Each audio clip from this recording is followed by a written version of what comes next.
Reminders, later today there's going to be an auction, or online there's the silent auction that y'all should take a look at. Later today there's going to be a raffle out here in the chill out area. And just like to take a moment, thank all the sponsors for, providing this venue and all the cool stuff, all the speakers. They're coming to do all this.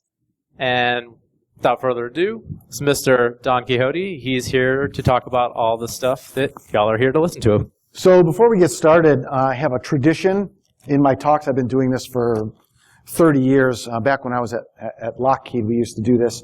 I like to hand out marshmallows to the crowd. You guys can pass them around, take them, eat them if you like. The way that we use them at Lockheed and the way that I like to use them is I have a tendency to get really detailed into things and waste a bunch of time on a specific subject. I encourage you to, if you want to eat the marshmallows, by all means eat them. If I get too detailed into something and I've gone off the rails, throw them at me. So I've only been pelted once, so I think I'm actually getting better at this. The pseudonym that I go under is Don Quixote. You can reach me at omenscan on Twitter or omenscan@gmail.com if you'd like to send me an email. Tell me how much you either liked or hated this talk. Right now I'm doing global incident response at Live Nation, which I refer to as the coolest company on the planet. Really, really great company to work for. I'm having a great time working there. I had to say that because there are some Live Nation people here. No, but honestly, really, I enjoy working for this company a lot. Prior to that, I was 16 years at NASA, and then I did Nerd for Hire for a while, and then prior to that, 7 years at Lockheed. Please don't add those all up. My background is in architecting and defending high-value targets, especially when I worked at NASA. Firewalls, IDS, web filtering, vulnerability management. I wrote FISMA security plans, did incident response, essentially anything that had to do with security. My disclaimer, I don't speak for anyone I work for or have worked for or will work for. This talk is not endorsed, approved, or liked by anybody I have ever worked for, ever. In fact, these opinions are mine, and I might be wrong, and I reserve the right to change my mind. So, before we get into the meat of the presentation, I want to define some terms. You'll hear these terms used a lot, and they're very broad terms, so I'd like to narrow them a little bit just for the purpose of this talk. For the purpose of this talk, we're going to say an artifact is a digital item or remnant that's produced by actions taken on a digital device. We're going to say forensics is the process of identifying, extracting, and analyzing evidence, analyzing the artifacts from digital devices. Live acquisition, which is mostly what we're going to talk about today, is extracting digital artifacts from a live running system. And then deadbox, a term that I'm sure most of you have heard, is essentially extracting the digital artifacts or doing analysis on a system that has already been shut down. So again, before we get started into the meat, I want to make sure that we understand a few things about this talk. Incident response and forensics, they're difficult and complicated things. After seeing this presentation, won't make you an incident responder. So if you suspect a crime has been committed on an endpoint, get someone qualified to look at it. You don't want someone who's committed a crime to get away with it because the evidence has been destroyed or has not been gathered in a manner that will hold up in court. Make sure you either have or get permission to pull artifacts off of a workstation. You don't want to think you're doing a good thing and then get fired for it, right? So again, this is not a forensics class or an incident response class. Having said that, let's talk about some of the really cool free tools that you can use to gather artifacts from a workstation. A workstation has malware on it, or you've been asked to look at a workstation that's doing something funny, and you know that this is not going to go to court, This is not going to be a digital crime. And so you want to look at this workstation and see what's happened. Actually, before I talk about that, I'd like to make a quick comment. I just thought about this before I started talking. My grandfather had a big bucket of screws that he kept in his garage. And whenever something would break, we would ask Grandpa to fix it. And he would get this big bucket, it had brackets and screws and all sorts of things in it. And it was amazing that he was able to fix almost anything with this big bucket of just metallic stuff. And that's kind of what I'm going to talk about. All of these tools that are freely available that can be put together to gather forensics, to learn information about what's happened on a workstation. All these little pieces that can be put together to create sort of a cohesive way of gathering information about what may have happened on a workstation. When we talk about live box versus dead box, the first thing that we need to determine is, are we going to shut this thing down? If we're going to do live acquisition, we need for the machine to keep running. If we don't, if there's something really bad happening, and just pulling the plug out of the wall or turning it off from the switch is not going to be enough. If we want that machine shut down immediately, you're not going to be able to get live artifacts. You're not going to be able to do live acquisition. So you're going to lose the volatile artifacts, memory, connections, the existing connections. It turns out when you do live box and dead box analysis, many of the artifacts are actually the same. Some will be lost, though. So when you're looking at doing live acquisition, you're looking at gaining those artifacts that would be lost when you would shut that machine down. Gathering artifacts, either live box or dead box, they're often the same artifacts, and many of them use actually the same utilities, but just different options.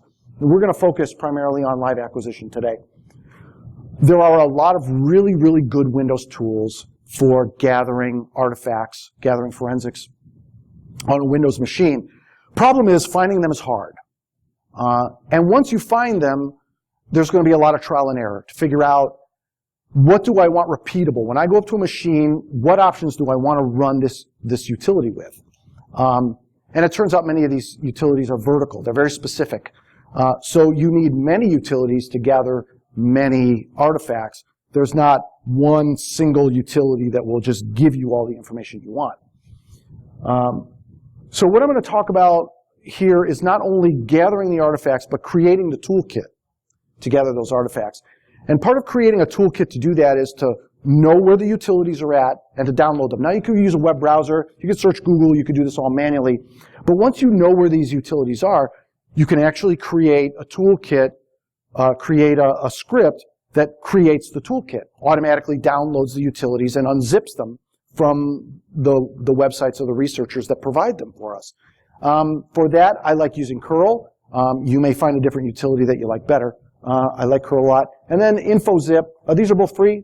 Curl will download HTTP, do HTTP downloads, and InfoZip will unzip them.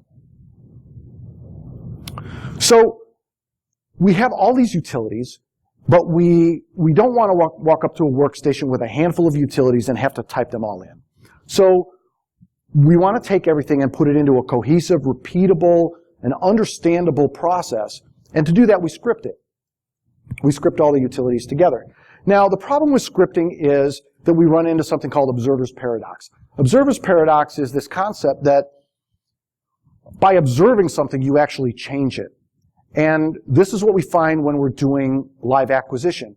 When we do an acquisition on a machine, we are actually changing that machine. So we want to think about something called order of volatility. What are our most volatile artifacts? What are the things that are most likely to change, and gather those first? The easiest example is, let's say I'm at a workstation, I want to gather, I want to dump the memory, I want to gather registry, I want to copy the registry, I want to get the log files. Each one of those you need a program to run to do that acquisition. So the first thing you want to do is acquire the memory. Because if you're loading 3 programs into memory, you've modified memory 3 times. Rather than modify memory 3 times, grab the memory first. Then if you modify memory later, you're not worried about it. You've already grabbed memory.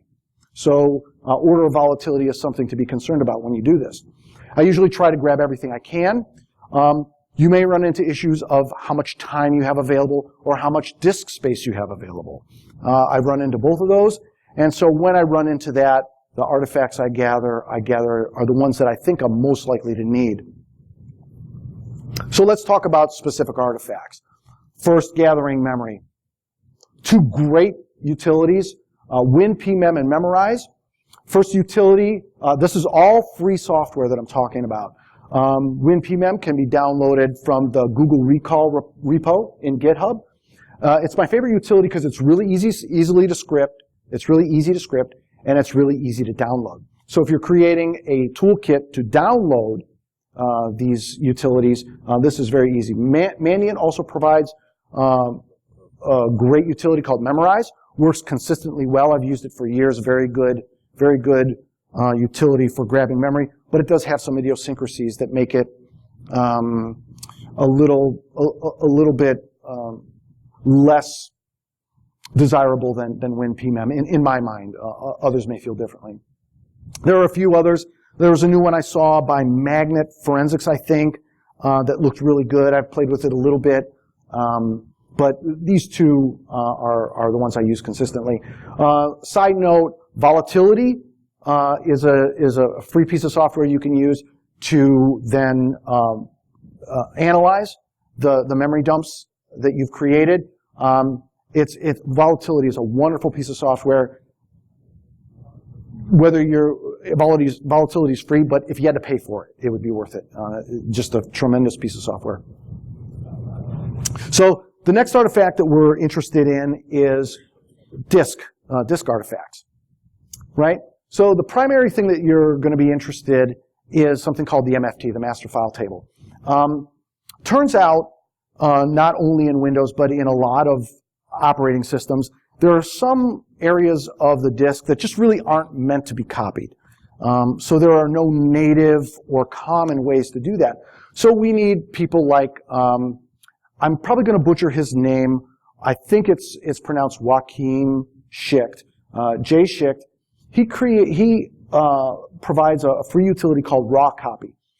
This will copy both the MFT and the $log file and he also provides another utility called extract USN journal, which will extract the USN journal, the $J. That's an ADS, an alternate data stream in the Windows NTFS file system. These three artifacts sort of form the indexing and journaling system of NTFS. So primarily the MFT is this database index of all of the metadata for all the files in NTFS. So file create time, file modified time, all the file flags.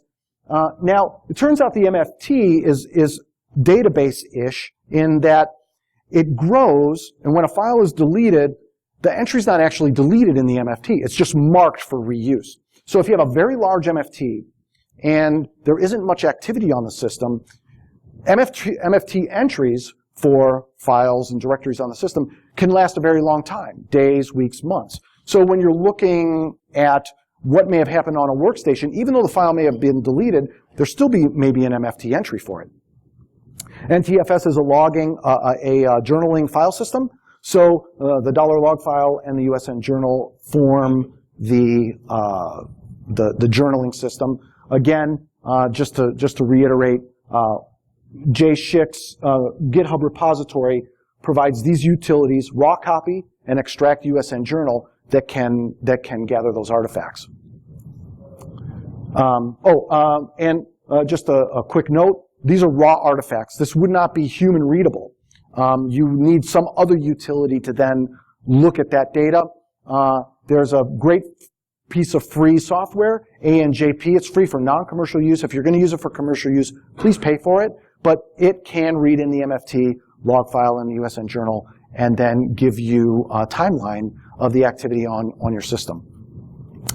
I typically don't do that. I'm old school. I like to do things manually. So after I gather the MFT, I like to put it into a human-readable format, comma-separated values, and then import it into a spreadsheet and do manual analysis. For that, there's a great piece of software called MFT Dump. This is provided by the malware hunters. If you do a Google search, you'll be able to find it.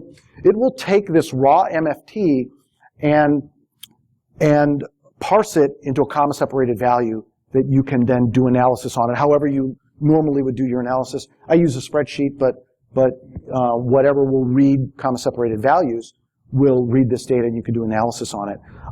GMG Systems also provides a set of utilities called FAU, Forensics Acquisition Utilities. Volume Dump is the utility, but it's in a set of utilities. There's a whole bunch of stuff in it. And it will also parse the USN Journal into a human-readable format. This artifact, a utility is actually provided by Microsoft, a native Windows utility called FSUtil, and it will also parse the USN Journal, dump it so that it's human-readable. So the next set of artifacts we're going to look at are systems information. Probably everyone in the room here knows about sysinternals. I love their PS tools. Sysinternals just provides just tons of really great utilities. In this case, we're just going to talk about PS Info, which is in this set of tools, PS Tools. It will give you system information on a live running system. PS List give you information on the running processes. And then another utility, I don't believe it's in PS Tools, I think it's a separate sysinternals utility called Handle, will give you all of the open file handles on a running system. Extremely useful utility. Within Windows, there are also some really useful native utilities. SC Service Control, I think that stands for. But the SC Query command will give you service information. Task List, another native utility, will give you running process and service information. And then on everybody's favorite network information utility, NetStat. Okay, so the registry. Now, registry has a lot of moving parts. So I'm going to try and not be confusing about this. I've tried to break it into pieces, and I hope it's not too confusing. So registry can be thought of as basically two pieces: the user registry and the system registry. User registry, we typically refer to the Hive HKCU, H key current user. That is in a file called ntuser.dat within each user's user profile. The system registry that's applicable to the whole system is in system32config. The four main files that we usually look at, there are more, but the four main files we usually look at are system SAM, security, and software. That's the name of the file within system32config. When we're doing a live acquisition, those files are open and active, so we can't copy them. We have to consider this when we're trying to figure out how we're going to gather the information that's in the system registry. We have to consider some other unusual issues with the registry, namely that one of the main hives we're interested in is something called current control set. That hive doesn't actually exist. It's a symbolic link to one of two other registry hives, either called control set 1 or control set 2. When a system is running, current control set is just a pointer to one of those two sets of registry entries. The way we know, if we were doing dead box analysis, the way we would know which one was being used is this registry entry, HKey local machine system select current. It will say it's using either control set 1 or control set 2. So when we look at acquiring the registry, we're not going to be able to copy any of those files, and the registry hive itself, current control set, we have to understand is not actually in the registry. So how do we deal with this? Well, when we look at the registry, we have really three sort of pieces to this. We can copy the registry or duplicate the registry in its raw format, in its machine readable format. We could parse the registry, which would put it in human readable format.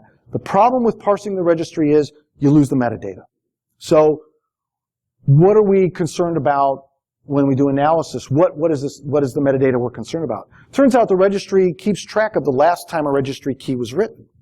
So if we duplicate the raw registry information and then analyze it, we will get this metadata. We will be able to find out when the last time each registry key was written, and that can be very useful when trying to build a timeline to figure out what transpired on this machine.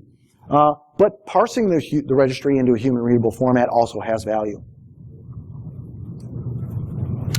So if we want to, since we can't copy the files and we want them in a raw format, we can use a native Windows utility called reg. Reg allows you to do two things. It allows you to do a reg save and a reg export. Reg save essentially duplicates the registry hive that you're interested in looking at. It will preserve the metadata. If you just want the key value pairs, you could do a registry export and do analysis just on that. So if you do a registry save and you get this raw format, you're still eventually going to want to see the data in a human readable format. So doing dead box analysis or doing analysis on the artifact that you've gathered using the raw artifact you've gathered using registry save, there are two extremely good utilities. Reg file export is freely available by Nersoft. It will parse the hives from the raw registry data. And Reg Ripper, the most excellent Reg Ripper by Harlan Carvey. You can run this against the raw registry data that you've gathered, and it will give you the last write time. He's in Las Vegas. I'm sorry? Las Vegas. Oh, okay.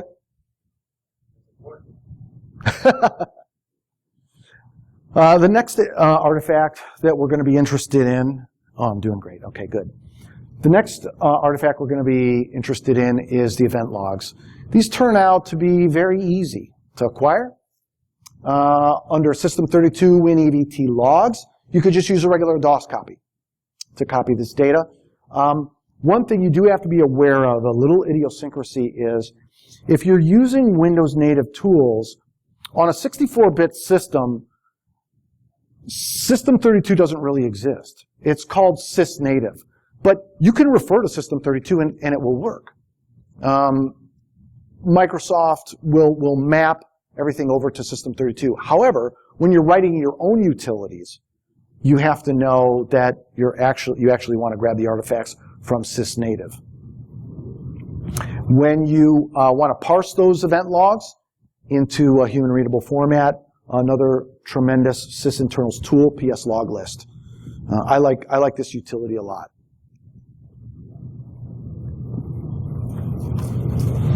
So other artifacts we're going to be interested in when we do live acquisition. The prefetch information. So Red Wolf Computer Forensics provides a utility called parse prefetch info. I guess you can guess what that utility does. But it will take the prefetch data in a Windows system and parse it into, I parse it into comma-separated values, and then I can import them into a spreadsheet and do analysis on it. Nersoft, excuse me, I'm going to get a drink of water here.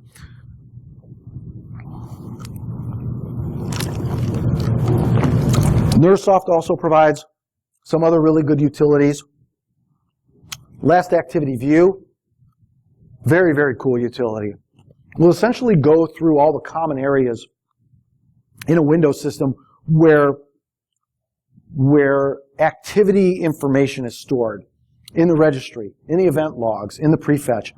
It'll go through all of those areas and then create one file of all the activity that's happened on your system. And some of this activity can go back years. This is a really, really, really cool tool. He also provides a piece of software called User Assist View. This will give you the last time and count of the system, the programs that were run on the system. And then a browsing history view, all available again from Nursoft.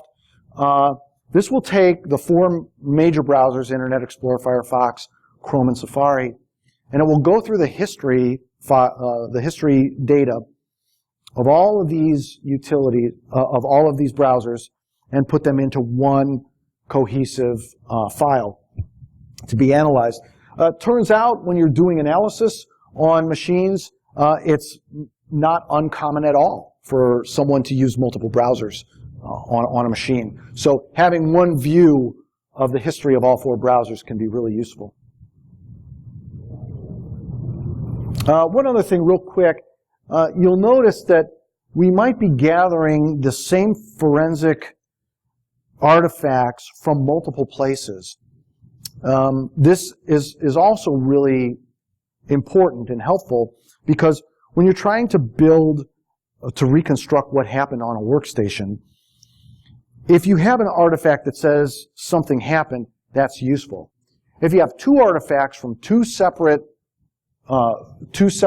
areas of the operating system that tell you the same thing happened, then you have corroboration. You're far more likely to be on the right path if multiple artifacts corroborate what you believe may have happened on that workstation. So last thing I'm going to talk about is a piece of software called Acquire, which I'm releasing today. We talked about all of these utilities that we want to be put, to be scripted, and to consider the volatility of those artifacts, for that to be repeatable, for things to be put in the same place. When you gather the artifacts, if you have a script that does this, you don't want artifacts from one of your acquisitions to step on artifacts of another acquisition.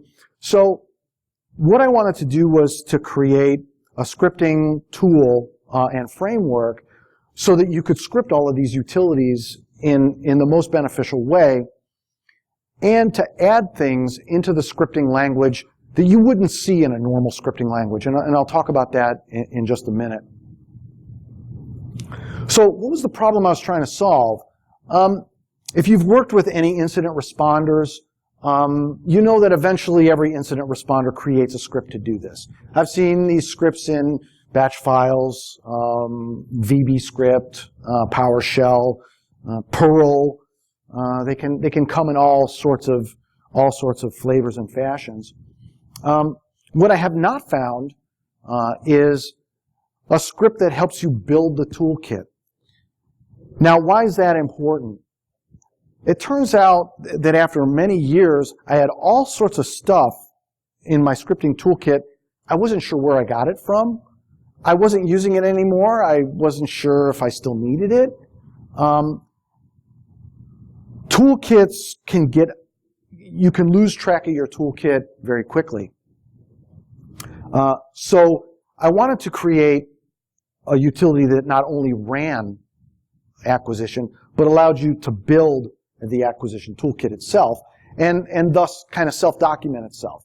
So I also wanted to create a common framework. I wanted to create a utility that wouldn't matter whether I was sitting at the box or I was doing an acquisition over the network. So I wanted to create a common framework where all the files were stored in the same place. Every time I ran an acquisition, a new directory was created. So these are things that you have to think about when you're writing your own scripting, when you're scripting your own live acquisition toolkit. So I wanted to build a scripting language or a scripting framework that automatically did all that, and a couple other things that I'll talk about. And I also wanted it to be able to pull artifacts from Deadbox, from a mounted drive. So what are some of the things you do over and over again that you just don't find in common scripting languages? You can put them in scripting languages. You can download a hashing program. You can set your artifacts to read-only. But typically, you're going to always do that, so why not build it in? So some of the common things I wanted to do was, when I downloaded the program, the scripting, the set of scripting commands to create the toolkit, I wanted to hash the programs. Not just hash the data when I do the acquisition, but hash the programs themselves, when I create the scripting toolkit. Now, why is that important? Because when I do the acquisition, I also built into the scripting language automatic logging. So now I have the hash of the program I downloaded. When I run the acquisition, I hash the program. Is this the same program that I downloaded, or has something changed, right? This helps with non-repudiation. So yes, I'm sure that the program I downloaded is the program that gathered this artifact when I ran the toolkit. I wanted to do local and remote acquisition, and I wanted to set the artifacts to read-only. So I may be the only person in the room that's ever done this, but I have opened an artifact and accidentally resaved it. It's the same artifact, but now I've put into question my non-repudiation. I've changed the timestamp. I can prove that it's the same thing. I can rehash it. But why do that? Why not just have the scripting utility when it grabs the artifact, set it to read-only so you don't make the mistake? Yeah? No, I'm just using MD5, but this is open source. If you want to change it, by all means. And I'm encouraging people because, trust me, you guys are smarter than I am. So I'd like to get as many people involved to do as many things to this as possible. Yes?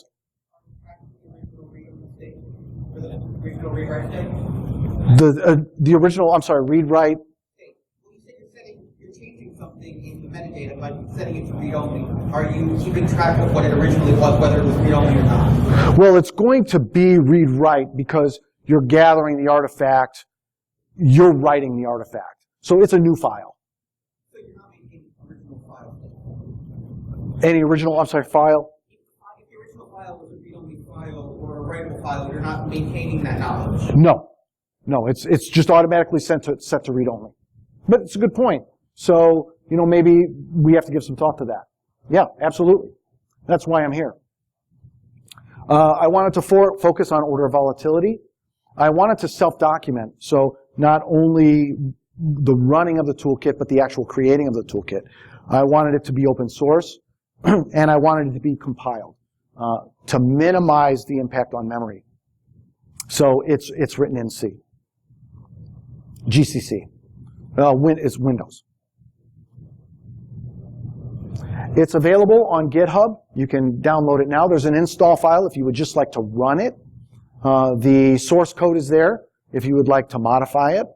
Download it, test it, and then by all means send me emails because I am absolutely sure I have not thought of anything, and some of the things I have thought of, others may have a different opinion on it. And I'm totally open to changing it to whatever makes sense. Some of the things I'd like to do in the future, I'd like to see it move more towards a repository model. So when I say that, I mean right now I'm going out to someone's website, I'm downloading their zipped utility, I'm unzipping it, and I'm putting it in a directory to then run it at some later time. What I'd like to see is a more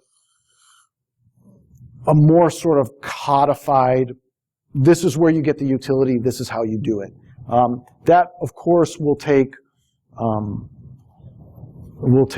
cooperation from the people that create the utilities, but I'm willing to have those discussions to say, you know, can we make it easier to get these utilities and download them? The other thing that I've been playing with a little bit now is throwing it up onto a cloud drive and then doing a remote acquisition by running it, both running the utility and saving the artifacts out to cloud to make it essentially available to anybody that would want to use it. So in your environment, you would have a small script that would map out to this cloud area and could then run the acquisition on the workstation. I think that's a good model. It's really, really, really slow. It's not practical right now, but again, I'd be absolutely willing to hear some input about that. Yeah? So run this on, for a live act, do you have to consider any impact that that tool set might have on the actual host itself. Yeah, so this is why, one of the reasons why I want to see this become, the question is, does the acquisition impact the workstation itself? It's going to impact the workstation in whatever way the person that wrote the utility, however they wrote it. So if they write to disk, it's going to impact the disk. It's going to impact memory. I mean, you're running a program, it's going to impact memory.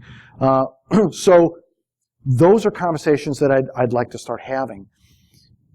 Can we as a community work on a utility that considers that important, right? Or are we just going to take a bunch of utilities, stick them in a batch file and run them, right? So I think it's a better conversation to say, hey, let's build this framework and let's think those things through.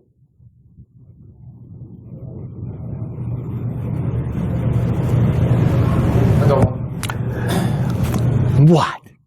Yeah. In its current state, do you think it would be a viable alternative to something like an Encase or Companion Beeline or the other tools that are out there? No. No, this isn't going to replace commercial software. Could I see that a possibility in the future? As much as I would say volatility is really sort of the standard now. I think with enough community involvement, with enough thought about, how do we acquire these artifacts in a way that will hold up in court? Have we thought this through? Yeah, I think it could be a very viable, but in its current state, no. No, it's just the beginning of that. Yeah. Doing a forensic investigation, why do you prefer doing an analysis on an actual live system, relying on like a software control for like read-only to preserve integrity to your disk image, as opposed to creating like a DD image of the disk and mounting? Right. Analysis plus doing like a memory snapshot of the live system in conjunction with analysis on like a DD image plus analysis of the memory snapshot. Right. So yeah, really good question. What is essentially I'm paraphrasing, but why focus on live acquisition versus dead box analysis? Why not image the drive or pull the drive? Couple of things. First of all, I don't have a preference. I do both. Right blocker. Yeah, right, to use a forensic bridge. Yeah, so pull the drive, use a forensic bridge to ensure that you're not modifying the drive in any way. Essentially, dead box analysis. I don't have a preference over live box versus dead box, but in many cases, first of all, you're going to lose volatile artifacts if you're just using dead box. So, go ahead. So you do dead box analysis, but at the same time, when you acquire the hardware that you're doing analysis on, you do a memory snapshot of that, and then you do analysis of the memory snapshot separately, as in addition to your dead box analysis. Right. You have the ability to preserve the integrity of the drive that you're doing analysis Uh-huh. that way, as opposed to just working natively on the live box. Right. Okay, so again, I want to be clear. I don't have a preference over one or the other. But what I will say is I've run into many circumstances where I could not do a dead box acquisition. A very large RAID drive, a situation where you went in and it's a production system, you got 2 hours. You're not going to be able to acquire a drive in 2 hours. That the integrity of the disk you're doing analysis on in the live setting is not tainted. Not any more than in dead box analysis. I mean, Dead box analysis, you're working off of the image, you mount it read-only. but you have no guarantee, even in dead box analysis, that data has not been modified in any way. All you can say is, like when you hash, all you're saying is, I'm sure of it from this point forward. But knowing what happened before, whether those artifacts are trustable or not, an actor on that machine could have modified those artifacts. I'm talking about like you as the forensic investigator tainting the artifacts. So again, setting the artifacts to read only to make sure that you don't modify them. Always working on a copy of them. Don't work on your, I mean, again, this is not an IR class. So to go through all of the reasons, all of the ways that you would preserve integrity, that you would prove in a court that those artifacts are the artifacts that were acquired, that's way beyond this talk. Just to clarification on that one, because I've seen most of his work. You know, in Europe, we're going to have 4 locations. I have incident responders in all the locations.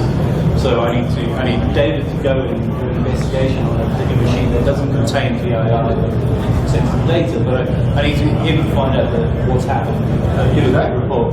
So, and also David can't get access to mystery drives from Europe because of European registration, shipping drives from Germany is tricky. So he goes in, gets what he can. There's ways to do it though.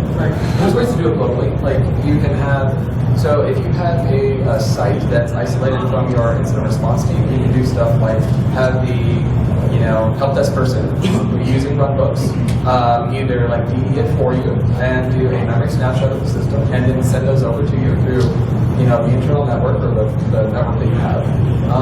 You can also have them do a live bounded system too. So you can rip the disk out, put it into like a Linux box, have it mounted read only, and then the investigator can conduct their investigation over SSH. Yeah, and again, what he's really saying is that in situations, there are some situations where dead box just doesn't make sense. It's not either practical or it's not even legal. So in those cases, this is our second best method. I'm sorry.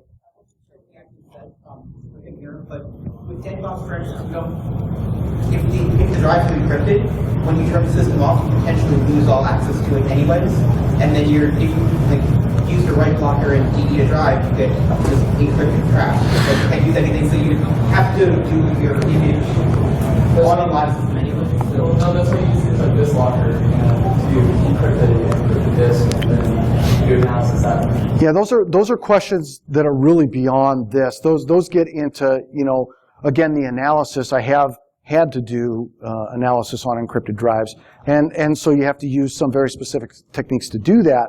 But that is not a decision of whether you want to do live box or dead box. But it is certainly, when you're doing incident response, or forensic analysis, if I get a disk drive and it's encrypted, my first reaction is, oh no. So, but you do what you can do. You also got scenarios like Amazon Workspaces. Yes. Yeah, so Amazon also, right.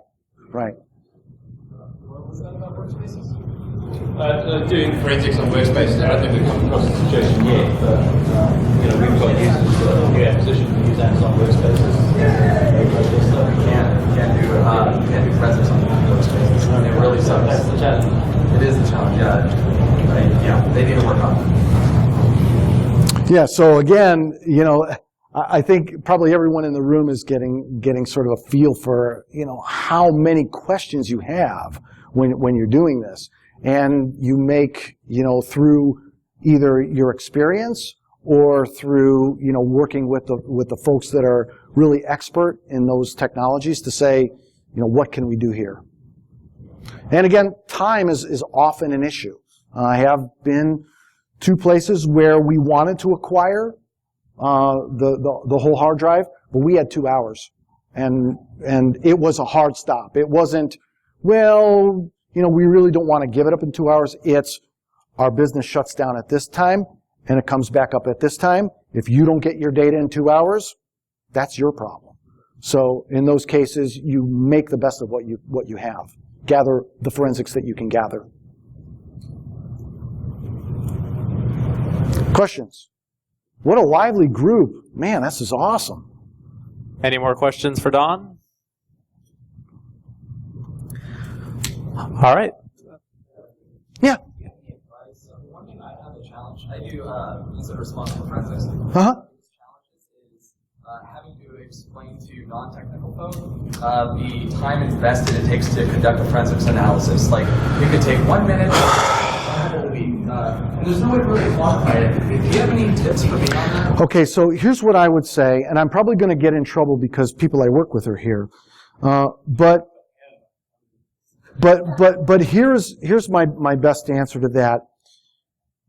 As long as I've been doing incident response and forensics, I've always taken it to from the approach of driving policy. So here's the thought. If I'm going to gather forensics and do analysis on this workstation, am I going to be able to convince people that they should change their behavior, right? So when you're looking at what you're essentially saying is, what is the value of spending 16 hours on this drive to tell you exactly what happened, rather than just wipe the drive and start over, right? The value is that in several circumstances, we've had recurrent issues that incidents have been able to show were based on the way we were doing business. So if this happened twice, it happened 3 times, the forensics over and over show that we need to change something. Now you can say to the organization, look, we are more secure because we have proven. We didn't come to you and say, theoretically, people could do this. We're saying, this has happened and we need to change what we're doing. And so you show that your value, that you have had impact on your workstation, or you have had impact on your organization and have driven a more secure way of doing business. Right, so you're talking about doing a root cause analysis. Root cause. Yeah, you do the root cause analysis, and then you find out how the data is compromised or whatever the purpose of the investigation you're doing, and then doing a feedback loop into like your detection mechanisms, for example, and making sure that that doesn't happen again. Or Even if you're not doing a feedback loop into your other tools, that's good. But even if you're not doing that, write a report.